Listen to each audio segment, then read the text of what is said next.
हो गया। Good morning everyone, you all are most welcome to our YouTube channel yes computer centre. जी हाँ दोस्तों, आप यस कंप्यूटर सेंटर चैनल कोराओं के नाम से सर्च कर सकते हैं मेरा चैनल, ठीक है। और हम लोग अकाउंट के दूसरे पार्ट में हम लोग सीखने वाले हैं नॉमिनल अकाउंट के बारे में। इसके पहले में हम लोग दो प्रकार के अकाउंट का रूल सीख लिया है, पर्सनल अकाउंट और रियल अकाउंट, ठीक है। हम लोग बेसिक बात किए थे हम लोग कि अकाउंट जो है आपका 3 नियम हम लोग पढ़ेंगे। पहला हम लोग का था पर्सनल, जो हम लोग पढ़ चुके हैं। और पर्सनल में क्या होता है, अगर इसको शॉर्ट में अगर आप याद किए होंगे तो मैं लिखा हूँ शॉर्ट में इसका लेने वाला डियर और देने वाला shear,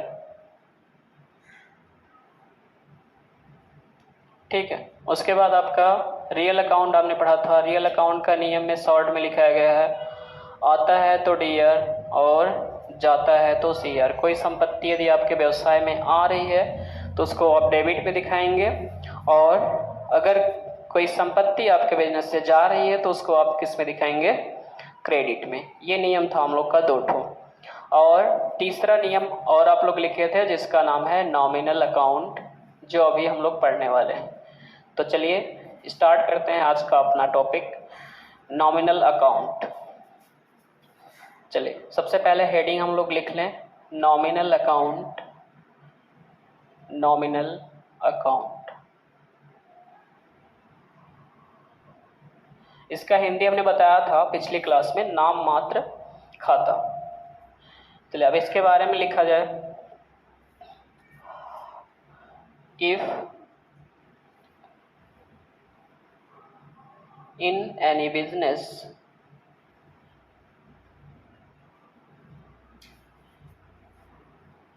transactions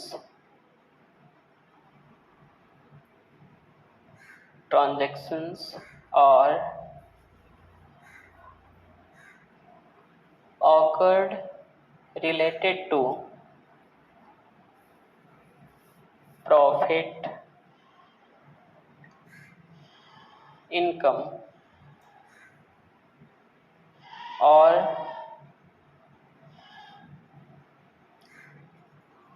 loss, expense, then we use nominal account there. We use nominal account, ठीक है। इसका हिंदी अगर हम लोग लिखेंगे तो होगा, यदि किसी व्यवसाय में, हिंदी थोड़ा आवाज़ से आप लोग समझ लीजिएगा, कहीं गलती हो सकती है। यदि किसी व्यवसाय में, यदि किसी व्यवसाय में आय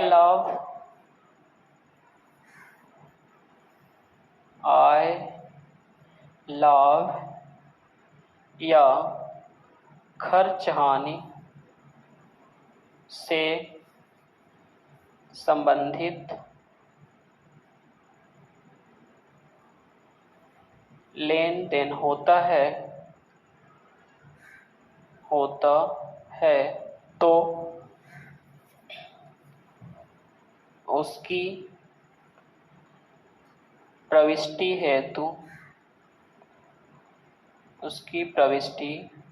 हेतु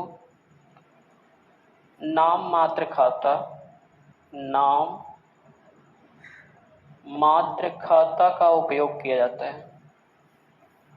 खाता का उपयोग किया जाता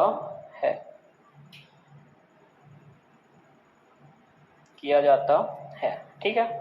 तो जब किसी व्यवसाय में खर्च या हानि संबंधित बात किया जाए, आय लाभ की बात किया जाए, तो हम लोग वहाँ पे नॉमिनल अकाउंट का उपयोग करेंगे। आप समझ रहे होंगे।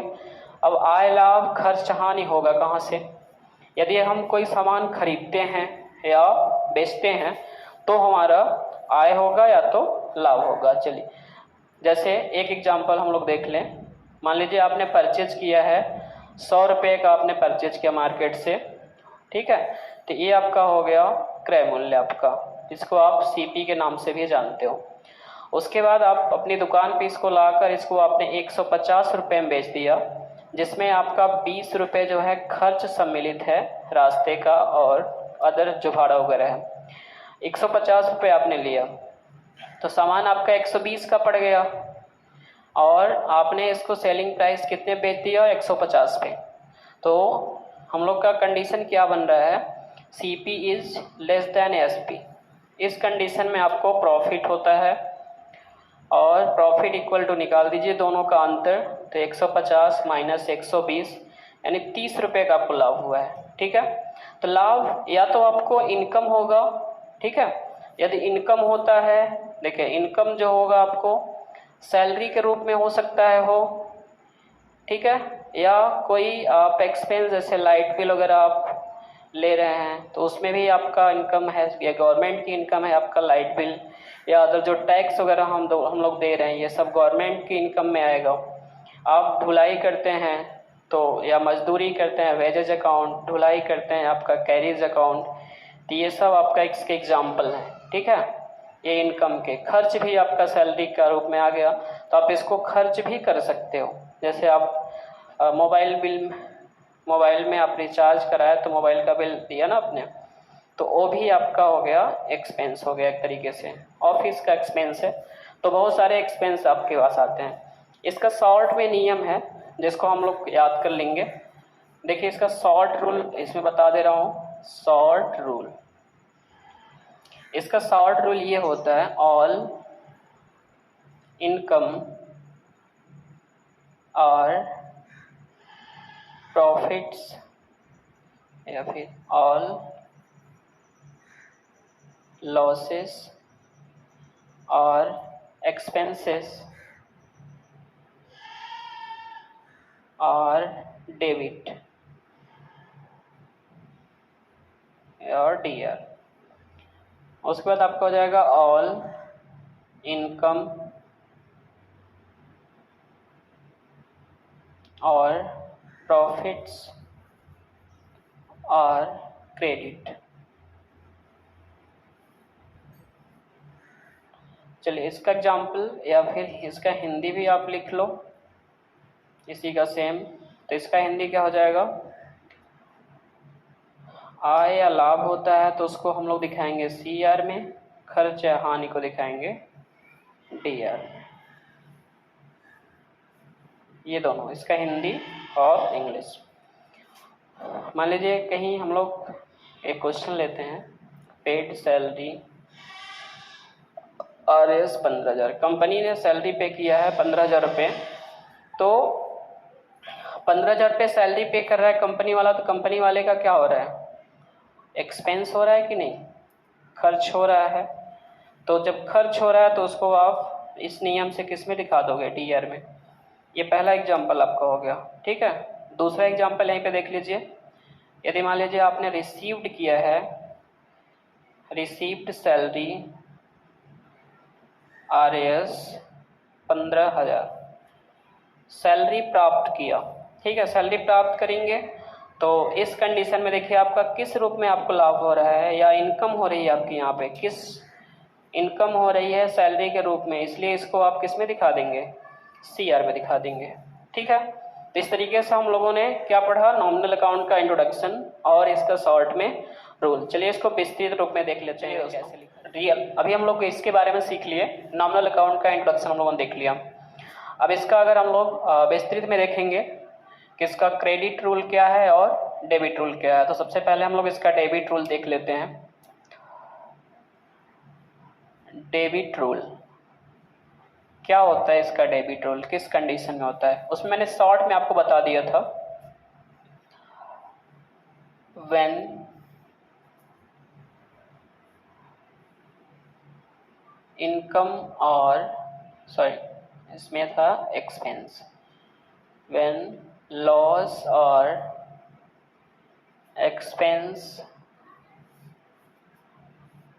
expenses are occurred in any business,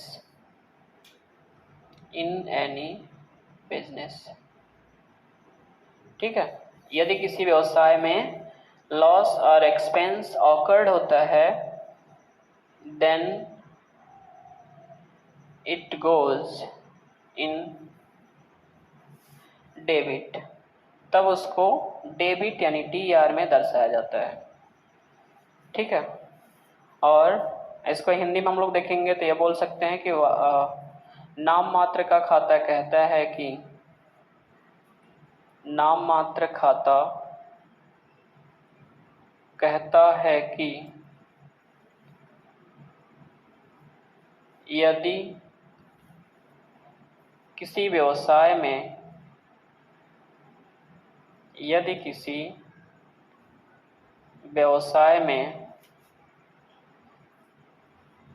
खर्च या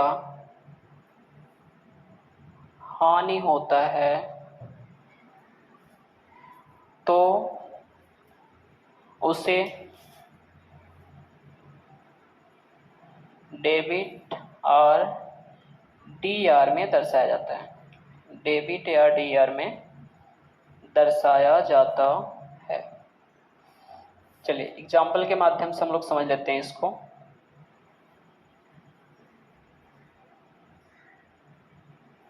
एग्जाम्पल में जैसे हम लोग इसका एग्जाम्पल आपको उस पहले लिखा दिया हूँ सैलरी वगैरह, तो इसके एग्जाम्पल में देखो, जैसे मान लो आपने लिखा रिसीव्ड कमीशन, दलाली जानते हैं आप लोग ना अच्छी तरह से, RAS 15,000। ठीक है, दलाली प्राप्त की है, रिसीव मतलब क्या होता है, प्राप्त करना। ठीक है, और भी क्वेश्चन मैं लिख रहा हूँ, ये तो डेबिट है, डेबिट है तो पेड लिखिए, नहीं तो गलत हो जाएगा। पेड, अगला है आपका पेड ऑफिस एक्सपेंस,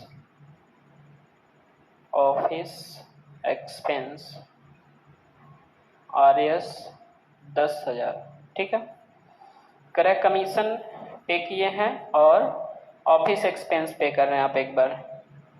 और अदर एग्जांपल हम लोग देखें, पेड लाइट बिल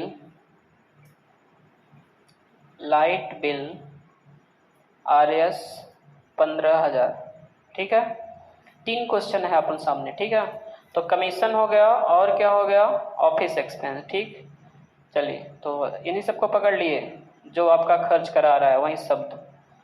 ठीक है, तो ये तीनों जो है देखिए, यहाँ कमीशन के रूप में आप पे कर रहे हैं, यहाँ ऑफिस एक्सपेंस के रूप में पे कर रहे हैं, तो हर कंडीशन में, तीनों कंडीशन में आपका क्या हो रहे हैं, खर्च हो रहे हैं। और यदि आपका खर्च हो रहा है तो ये सब किस में जाएंगे, DER में जाएंगे। ठीक है, और ये जो कैश है आपका, अगर आप दे रहे हैं, ठीक है, तो आपके पास ये कैश जा रहा है। ठीक है, इसलिए हम लोग इस पे किस में दिखा देंगे, CR में। ये सारे खर्च को आप डेबिट कर देंगे और इन कैश को क्या कर देंगे, क्रेडिट कर देंगे। ठीक है, चलो अब देखते हैं आपका क्रेडिट रूल। देखिए क्रेडिट रूल, अभी इसके पहले हम लोग इसका डेबिट रूल पढ़ लिए हैं और इसका अब हम लोग लिख लिए हैं क्रेडिट रूल। ठीक है, तो मैंने शॉर्ट में लिख लिया है, जल्दी से आप लोग भी लिख लीजिएगा। ठीक है, देखिए वहाँ पे क्या था आपका कि या तो उसमें लॉस हो रहा था और प्रॉफिट हो रहा था, सॉरी लॉस और एक्सपेंस हो रहा था। यहाँ क्या क्या है आपके सामने, प्रॉफिट और इनकम, इसमें आपको फायदा होने वाला है। ठीक है, और कह रहा है कि यदि आपको फायदा होता है या आपका आय होता है तो उसको क्रेडिट में दर्शाया जाता है। सेम सेंटेंस है, नाम मात्र खाता का नियम कहता है कि, ठीक है, किसी व्यवसाय में आय या लाभ होता है तो उसे हम लोग क्रेडिट या CR में दर्शाया जाता है। ठीक, अब नाम मात्र खाता पढ़ लिया हम लोग, यहाँ पे आप का नियम लिख लीजिएगा, मुझसे छूट गया है। चलो अब एग्जाम्पल देखते हैं इसका हम लोग। अब मान लो आप रिसीव्ड कर रहे हो, किसी कंपनी में आप काम कर रहे हो, तो आपने क्या किया, सैलरी रिसीव किया। सपोज आप एक सैमसंग कंपनी में आपकी नौकरी लगी है, तो वहाँ से आपने 25,000 रुपये का इनकम करी मंथली का। ठीक है, और मान लीजिए आप एक दलाल हैं, ब्रोकर हैं, तो आप कमीशन प्राप्त कर रहे हैं। ठीक है, कमीशन RAS 10,000। 1000 या 10,000 कुछ भी लिखो। रिसिप्ट वेजेज मजदूरी RS 10,000। तो आप यहाँ पे देख रहे हो प्राप्त कर रहे हैं हम लोग, सैलरी प्राप्त कर रहे हैं, तो आपका इनकम हुआ कि नहीं हुआ? हुआ। कमीशन तो भी आपका फायदा हुआ, ठीक है। और अगर आप मजदूरी किए हैं तो भी आपको क्या मिला? इनकम ही मिल रहा है। तो और यहाँ भी आपको देखिए प्रॉफिट हो रहा है, ठीक है। और ये भी आपका क्या है? एक इनकम है। तो इसलिए इन तीनों को हम लोग क्रेडिट यानी CR में दर्शा देंगे, ठीक है। तो इस तरीके से हम लोगों ने नॉमिनल अकाउंट का पूरा नियम पढ़ लिया है, हो गया। चलिए, तो इस तरीके से नाम मात्र खाता भी हम लोग का कंप्लीट हो गया है दोस्तों। और हम लोग लगभग अकाउंट का जो गोल्डन रूल था तीनों नियम पढ़ चुके हैं। तो अगली क्लासों में हम लोग एंट्री करना सीखेंगे। सबसे पहले मैं बैंक से संबंधित एंट्री लेकर आऊँगा, तो उसके लिए आप वीडियो को लगातार देखते रहिए, बने रहिए और चैनल को सब्सक्राइब करना नहीं भूलिएगा ताकि नोटिफिकेशन सबसे पहले आपके पास पहुँचे, ठीक है। और आपके पास ही नहीं मित्रों, पहुंचाना है गांव-गांव के बच्चों के पास जिनके पास पैसे नहीं होते हैं पहुंचने के लिए शहरों में पढ़ाई के लिए, ठीक है। तो वो भी पढ़ पाएँ, ये पर्पज़ है हम लोग के चैनल का। और हम लोग जो मेहनत कर रहे हैं, हमारी टीम पूरी कोशिश ये है कि एजुकेशन जो है आपके गांव तक पहुंचे। जिस दिन गांव का बच्चा हमारे यूट्यूब पे देख के पढ़ाई करेगा हम लोग के चैनल से, हम लोग के चैनल पे कंपटीशन की क्लासेस भी आएंगी, आपकी एकेडमी लेवल क्लासेस आएंगी, स्पोकन क्लास है, कंप्यूटर की सारी क्लासेस हैं, तो बहुत सारे क्लास है। तो उस दिन हम लोग सोचेंगे कि हम लोग सफल हो गए हैं। तो अभी क्या करना है? सिर्फ आपको सब्सक्राइब करना है, खूब वीडियो देखना है। तो थैंक्स, मिलते हैं अगले वीडियो में।